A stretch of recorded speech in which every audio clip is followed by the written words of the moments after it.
कौन सा ग्रह है हमारा मददगार, कौन है हमारी कुंडली का मुख्य ग्रह, अर्थात किस लगन के जातक की उन्नति की चाबी किस ग्रह के पास है। तो आइए जानते हैं। मैं वीना कपिल ज्योतिष क्वेरी चैनल पर आपका हार्दिक स्वागत करती हूँ। आज हम सबसे पहले जानेंगे काल पुरुष की कुंडली को समझेंगे, फिर अपनी कुंडली देखना सीखेंगे। काल पुरुष दो शब्दों के जोड़ से बना है, काल प्लस पुरुष। काल अर्थात समय, अर्थात एक ऐसा पुरुष जो समय को चला रहा है। हम सब काल पुरुष अर्थात भगवान की ही संतान हैं। काल पुरुष की कुंडली एक तरह से पूरे ब्रह्मांड का संक्षिप्त रूप है। पूरे ब्रह्मांड की दूरी को 12 भागों में बांट दिया गया है, अर्थात पूरे का पूरा आकाश 12 हिस्सों में बांटा गया है। ये जो 12 भाग है, यही एक नक्शा हमारा तैयार करते हैं, जिसे हम कुंडली, जन्म पत्रिका, टेवा इत्यादि कहते हैं। उस विराट पुरुष के अंगों को इस कुंडली के माध्यम से दर्शाया जाता है। एक खाली नक्शा है। इसके ये जो अलग अलग बॉक्स हैं, इन्हें हम घर कहकर संबोधित करते हैं। अब इन घर या इन भावों में जो राशियां लिखी जाती हैं, में अर्थात पूर्वी क्षितिज में जितने भी अंशों पर जो भी कोई राशि स्थित होगी, उसी राशि को प्रथम भाव अर्थात लगन में लिख दिया जाता है। तो राशि को उसके नाम के स्थान, जैसे मेष, वृष, ऐसे नहीं लिखा जाएगा। राशि को राशि के नाम के स्थान पर अंकों द्वारा दर्शाया जाता है। दुनिया में सबसे जो प्रथम कुंडली है वो काल पुरुष की कुंडली कहलाती है, अर्थात मेष लगन की कुंडली ही काल पुरुष की या हमारे ब्रह्मांड की कुंडली है। अब जो मेष लगन की कुंडली है वो किसी व्यक्ति की भी हो सकती है, क्योंकि इस धरती पर अरबों खरबों लोग हैं, लेकिन कुंडलियों की संख्या हमेशा 12 ही रहेगी।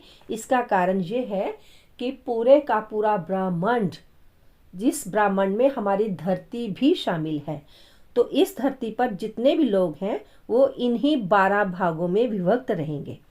तो उस समय पूर्वी क्षितिज में जातक के जन्म समय केवल एक ही राशि होगी, उसी राशि को लगन में लिखा जाएगा। ठीक उस समय आकाश मंडल में ये जो 7 ग्रह हैं और 2 हमारे छाया ग्रह हैं, वो भी वहीं विचरण कर रहे होंगे।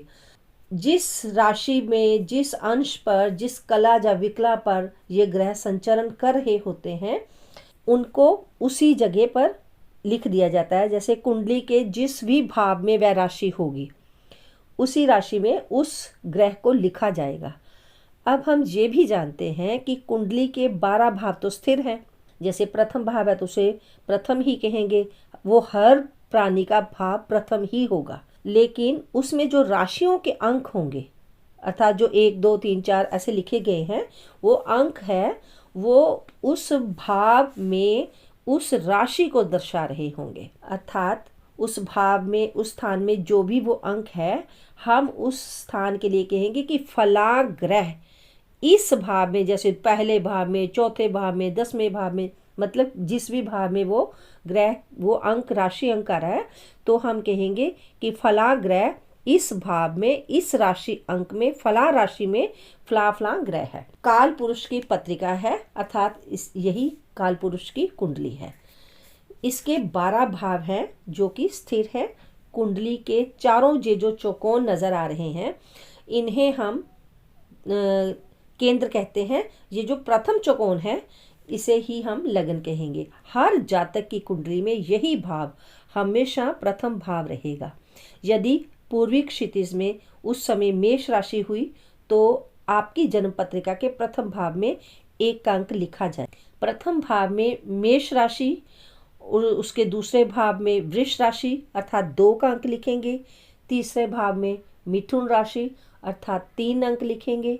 चौथे भाव में, इस तरह करते करते ये जो 12 भाव हैं हमारे, ये हम 12 के 12 भाव हमारी 12 राशियों को प्रदर्शित करते हैं। मेष राशि की अगर ये जो कुंडली है, इसमें प्रथम भाव में 1 अंक लिखा है, दूसरे में 2, तीसरे में 3, चौथे में 4, पाँचवें में 5, छठे में 6, सातवें में 7, तो ये इस तरह 12 भाव हुए।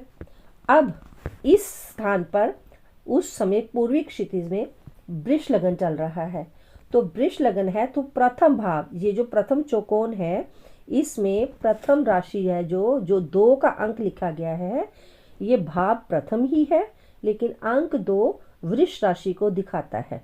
दूसरे भाव में राशि का अंक तो 3 होगा, जिसका अर्थ है मिथुन। ये जो तीसरा भाव है, ये भाव तीसरा है, तो अंक चौथा किसका संबोधन करता है? चौथा अंक संबोधित कर रहा है हमारी कर्क राशि को।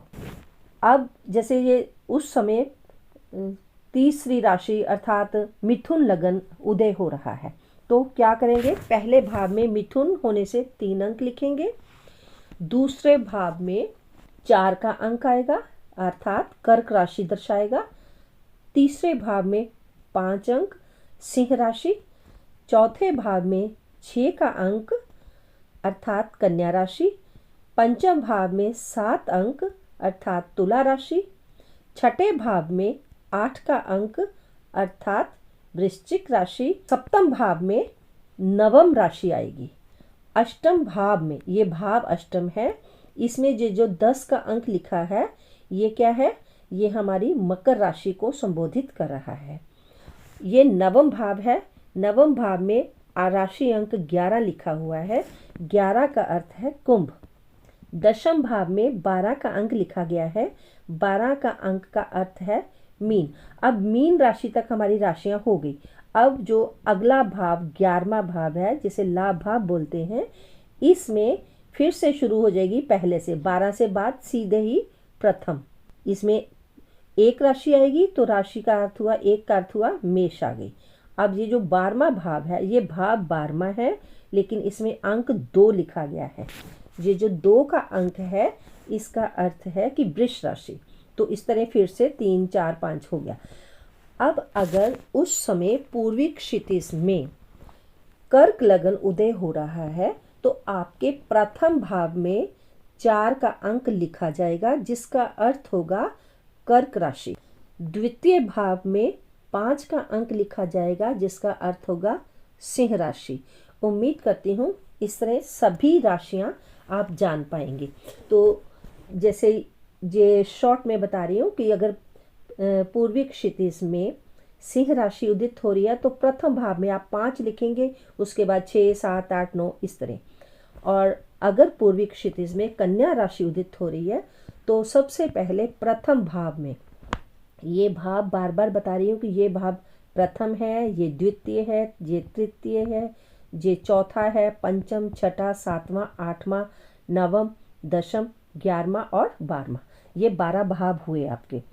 जो भी पूर्वी क्षितिज में राशि है सबसे पहले उसको लिखेंगे, उस अंक को। जैसे कन्या के लिए 6 अंक है तो 6 लिखा, अगर तुला राशि होती तो 7 अंक लिखते, और अगर वृश्चिक राशि होती तो 8 अंक लिखते।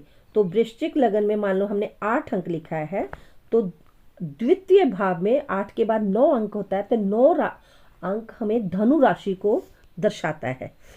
तो वृश्चिक से अगली राशि धनु है, धनु से अगली राशि मकर है, मकर से अगली राशि कुंभ है, कुंभ से अगली राशि मीन है, और मीन के बाद फिर वही एक अर्थात मेष राशि, 1 के बाद 2, 2 कौन सी? वृष राशि, 2 के बाद 3, 3 कौन सी राशि?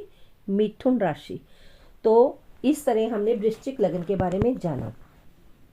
इसी तरह धनु लगन है, मकर लगन है, कुंभ लगन है और मीन लगन है। अब मैं मीन लगन में एक बार फिर से आपको सभी के सभी भाव बताऊंगी। प्रथम भाव है जिसमें हमने 12 का अंक लिखा है, अर्थात इसमें मीन राशि उदय हुई, हमारे लगन में मीन राशि। इस जातक का स्वभाव मीन राशि के जैसा होगा।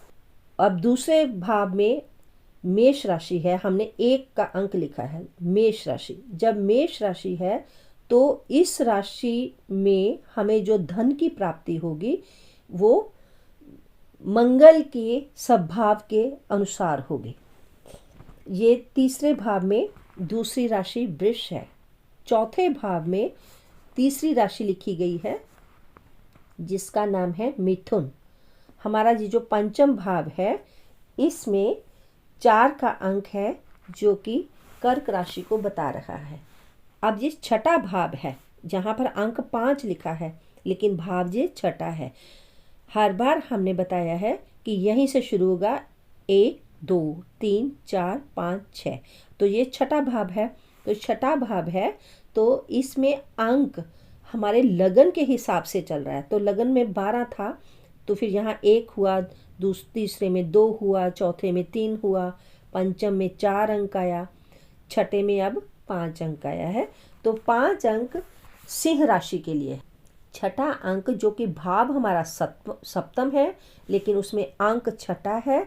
छठे अंक का अर्थ है कन्या राशि। ये भाव हमारा अष्टम है, इसमें राशि 7वीं है। 7वीं राशि तुला राशि को दर्शाती है। 8 का अंक वृश्चिक राशि के लिए है। 9 का अंक धनु राशि के लिए है। 10 का अंक मकर राशि के लिए है और 11 का अंक कुंभ राशि के लिए है। क्षमा चाहती हूँ, वीडियो लंबा हो रहा है, किंतु ज्योतिष सीखने वालों के लिए ये बहुत आवश्यक है। चलिए अब जानते हैं कि हमारी किस्मत का बंद ताला कैसे खुलेगा। हमारी किस्मत की चाबी किस ग्रह के पास है, वही ग्रह हमें उन्नति तथा खुशहाली की तरफ ले जाएगा। प्रिय दर्शकों, आप सब मेरा प्यारा सा परिवार हैं। आपका बहुत बहुत शुक्रिया इतना प्यार देने के लिए। जो चैनल पर पहली बार आए हैं, कृपया चैनल को सब्सक्राइब अवश्य कर लें और बेल आइकन को भी दबा दें। अब देर किस बात की, जल्दी से अपनी जन्म पत्रिका खोलिए और देखिए प्रथम भाव में कौन सी राशि अंक है। वह अंक ही आपकी लगन राशि है। केंद्र त्रिकोण के स्वामी सदा ही शुभ होते हैं। और अब हम जानने जा रहे हैं कि किस लगन के जातक की उन्नति की चाबी किस ग्रह के पास है, अर्थात ऐसा क्या उपाय करें कि हमारा सोया भाग्य जाग जाए। जिन जातकों के प्रथम भाव में 1 का अंक लिखा है, अर्थात मेष राशि है, उनकी उन्नति का मुख्य ग्रह सूर्य है, क्योंकि सूर्य उनका पंचमेष है। प्रथम भाव में 1 राशि, पंचम भाव में 5वीं राशि और नवम भाव में 9 राशि अंक है। मेष प्रथम भाव की राशि है, सिंह पंचम भाव की राशि है और धनु नवम भाव की राशि है। जो मेष राशि का स्वामी है वो मंगल है और पंचम भाव का स्वामी सूर्य है। सूर्य और मंगल की बहुत मित्रता है। और नवम भाव जो हमारा बहुत ही शुभ भाव है, भाग्य भाव है, उसका स्वामी गुरु है। वो भी बहुत शुभ है, किंतु उसकी दूसरी राशि हमारे आकारक स्थान पर जाती है, अर्थात त्रिक भाव 12वें भाव में जाती है। इसलिए इस पत्रिका के लिए सबसे अधिक शुभ ग्रह सूर्य है। तो हमें क्या करना चाहिए, क्योंकि पंचमेश सूर्य को यदि हम जल अर्पित करते हैं, अर्थात सुबह जल्दी उठकर उसमें थोड़ा सा लाल चंदन या कोई भी लाल सिंदूर इत्यादि कुछ डालकर और उसमें थोड़े से चावल और थोड़ी चीनी डालकर सूर्य उगने के समय से पहले हमें जागना होगा, ताकि उगते हुए सूर्य अर्थात सूर्य के उगने के 1 घंटे के भीतर हमें वो जल अर्पित करना है। तो इस तरह जब आप हर रोज सूर्य को जल अर्पित करेंगे तो आपकी सफलता के रास्तों को कोई नहीं रोक पाएगा। तो अब हमारा अगला राशि अंक है, लगन अंक है वृष। वृष राशि के जातकों के लिए सबसे पहले मैं बता दूं, आपके लगन अंक में 2 का जो लिखा हुआ है अंक, 2 अंक ही आपका वृष लगन है। तो वृष लगन के जातकों की कुंडली में उनका पंचमेश बुध है, क्योंकि वहां पर छठी राशि है, और उनका भाग्येश शनिदेव है। इस कुंडली में बुध से ज्यादा शुभ ग्रह शनि है, क्योंकि शुक्र और शनि की अति मित्रता है और इसके साथ साथ शनिदेव राजयोग भी देते हैं, क्योंकि वो दशम स्थान के और साथ ही साथ भाग्य स्थान के भी स्वामी हैं। तो इन जातकों को हर रोज शनि देव की पूजा करनी चाहिए और पीपल तले एक सरसों का दिया जरूर जलाना चाहिए, ताकि इनकी सेहत, इनका धन और इनकी हर समस्या के समाधान के लिए शनि देव की पूजा ही इनके लिए सबसे उत्तम पूजा है। अब बारी है मिथुन लगन की। मिथुन लगन अर्थात आपके लगन भाव में प्रथम भाव में अंक 3 लिखा होगा। अंक 3 का स्वामी है बुध। बुध ग्रह के मित्र हैं शुक्र, वो हैं इस कुंडली में उनके पंचमेश, और शनि भी उनके मित्र हैं, किंतु शनि देव भाग्येश होने के साथ साथ अष्टमेश भी हैं। तो अष्टमेश अभी आप आगे और जानेंगे कि अष्टम, छठा भाव, 8वां भाव और 12वां भाव ये त्रिक भाव कहलाते हैं, अर्थात बुरे स्थान हैं। तो हम शनि देव की अपेक्षा शुक्र देव लेंगे। लेकिन अब यहाँ भी एक और समस्या है, शुक्र देव पंचमेश होने के साथ साथ 12वें घर के स्वामी भी है, अर्थात खर्चों के भी हैं।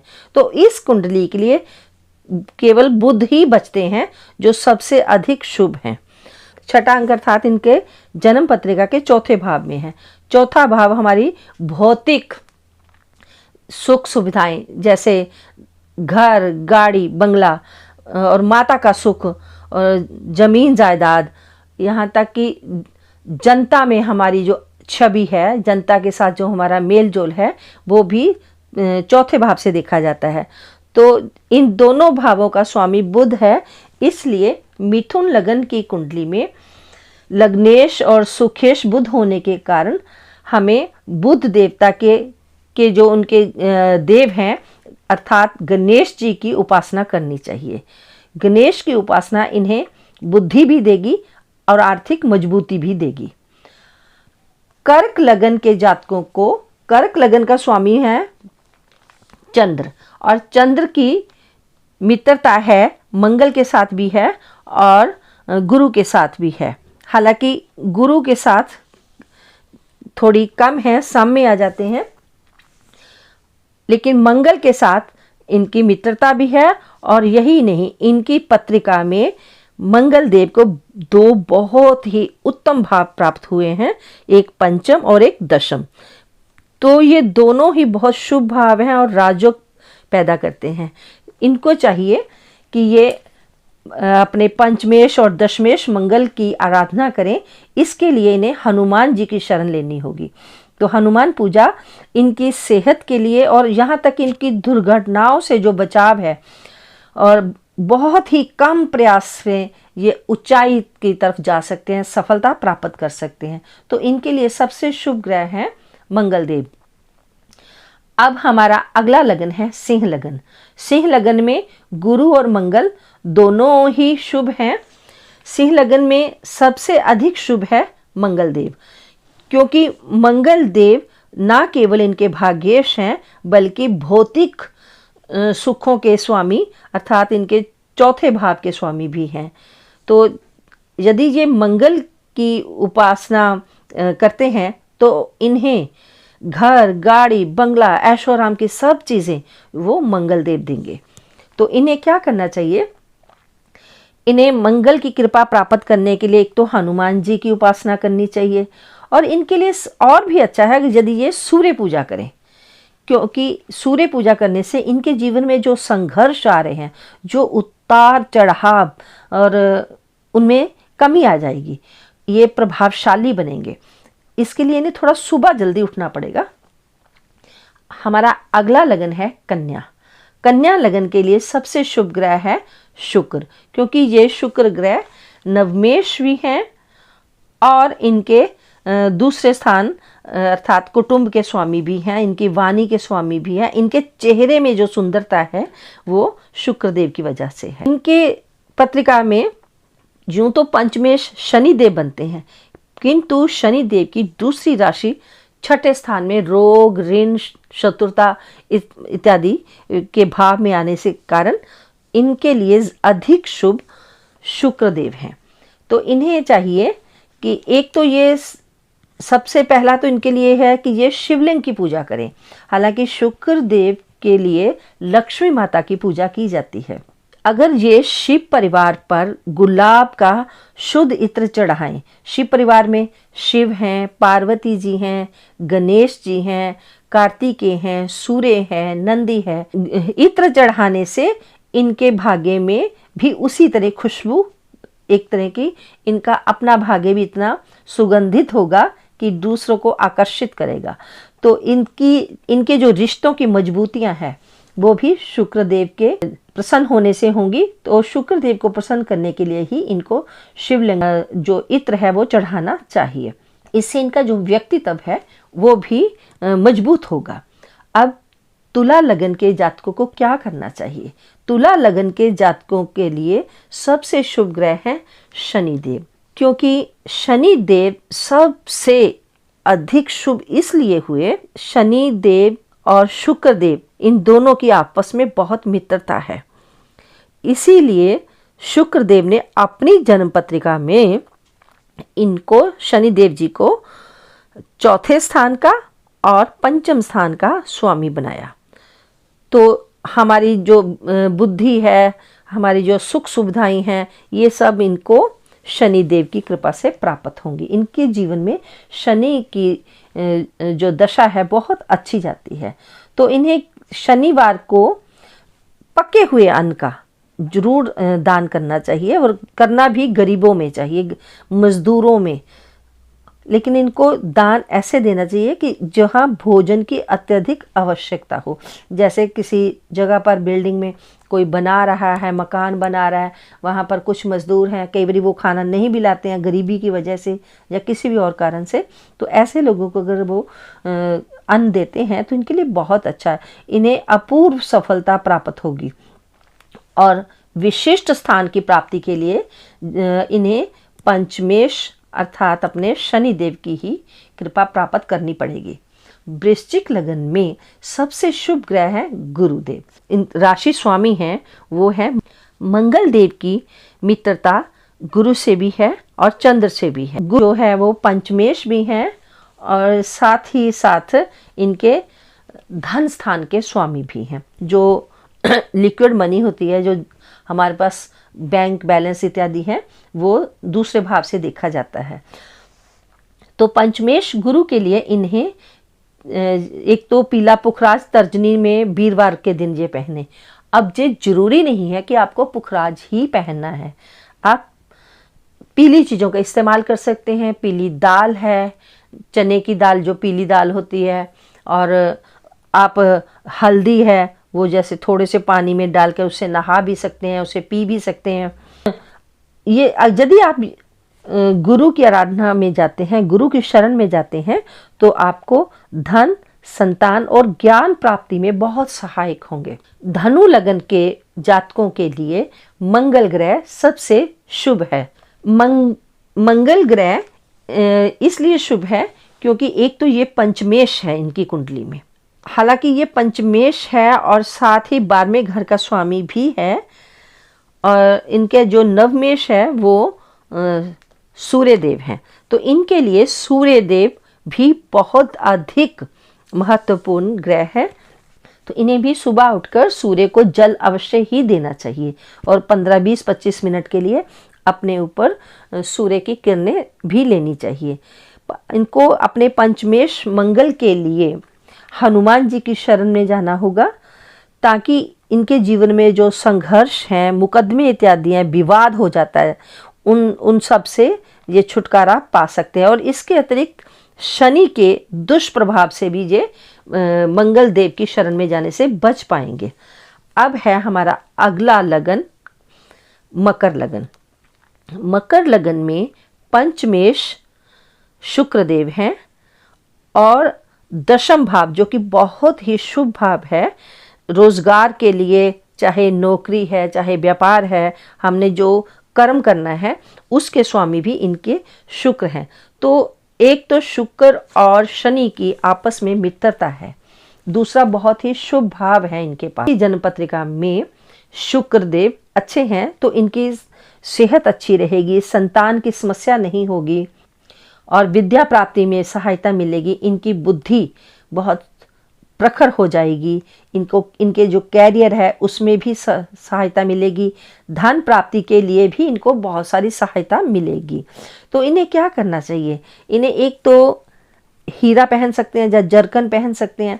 अब हीरा और जरकन भी नहीं पहन सकते तो इन्हें चाहिए कि गाय को कभी कभी चारा खिला दें, या फिर इन्हें चाहिए कि ये सफ़ेद कपड़े हैं, सफ़ेद चीज़ें हैं, जैसे चावल हुए, दही हुआ, सबसे बढ़िया है दही का प्रयोग। तो बहुत आसान है।